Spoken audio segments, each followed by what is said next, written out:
people will be able to relate to this, bedwetting. So it's not just happening to babies like the sweet one we saw just off the top after the commercial break, but it happens when you get a little bit older, and it's quite common. Very common. We want to talk about how you can deal with this in a way that's not going to shame anybody and have everyone feeling good about themselves still. So your first tip, it's common. It's common. So curious, we are a safe sharing group here this morning. Put your hand up.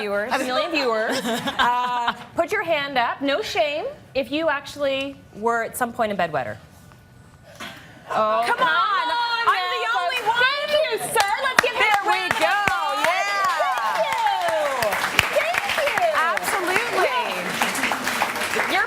Mortified that you just put up your hand, but you know what? I am so thank you. I think that's really good. There's nothing wrong with that, guys. It happens. It's just a wet bed. Big deal. Yeah. I mean, and that's the thing. I think that we have to understand what's happening. It's very taboo still. It's kind of taboo. Not in my world. You asked me, I was like, oh yeah, I was a bedwetter. Yeah, but you're very open. Yeah, no big deal. I saw except people going like this. Yeah, I saw that, but yeah, no, it is. It's something that's kind of looked down upon. Right. Yeah. So, but rule number one, tip number one is it's very common. Yeah. It's very, very common. And I find one of the best ways, one of our little guys experienced it, and I found one of the best ways is just to share a story about it. And kids love stories. They love to know that, yeah, mommy went through that too, daddy went through that too. Like, they just love that story. So tip number one is making sure that kids actually know that it's very common. Right. And when we talk about bedwetting, we are talking about when they're sort of school age, getting a little bit older, right? Because obviously your young kids, your toddlers are going to wet the bed. They don't have those controls yet. Yeah. Okay, so tell them a story. Share. Make sure they know that you've been through it and it's not that big a deal. The other thing is privacy. And very so important. A lot of parents want to tell the fun stories at the family events about so what this is not Jimmy's the one up to be sharing at the family get-togethers. So there's a difference between privacy and shaming. You got to be really careful around this, right? So I think it's really and very important for kids to know that this is something that's private within our family. There's nothing wrong with it, but it is something that's private.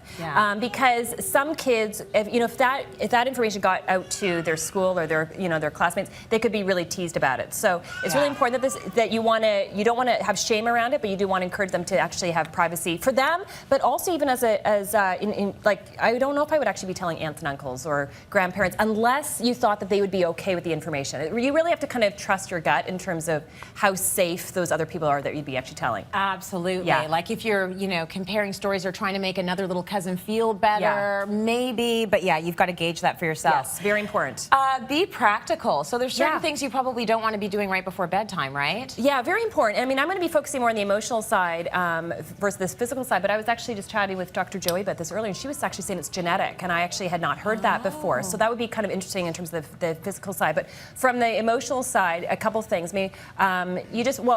I'm very practical around the approach for this. For one of them is you just want to make sure that you're actually limiting water. So with one of our guys, when this was his experience, we just made sure that he had lots to drink at dinner time, but then after dinner we kind of cut off any liquid, and that seemed to make a big difference. Huge difference. So just really practical things because their bodies are actually going to respond to it. On an emotional level, so I remember it being a big deal when I was growing up, wetting the bed, and so I've always tried to remember that when I deal with my own kids and not make it a big deal.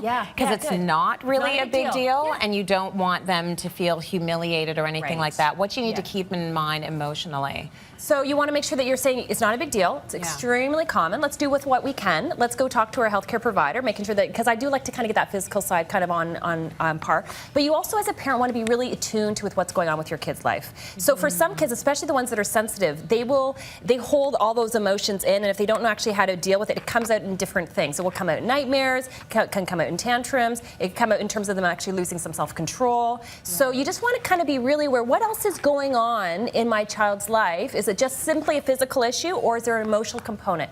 And the best way to do it is you just want to pay attention. Pay attention, and then when you actually go see your healthcare provider, saying this is with what's been going on, my son or my daughter, they've had this change of friends, or he's been teased, or she's been teased. That all those kind of pieces will actually help your healthcare provider to really know how to respond. I guess sometimes it's also just excitement, right? Yeah. Right? That could be a trigger. I love this tip. Use humor. Oh my goodness, humor is so good. Yeah. Tell them that grandma wears them too, honestly, it's like you want to just kind of have fun with it. I think the key thing is you want to address it, not shame them, but also have a lot of fun with it as well. Right. And kids love that. They'll actually respond really well to that. They do. Yeah.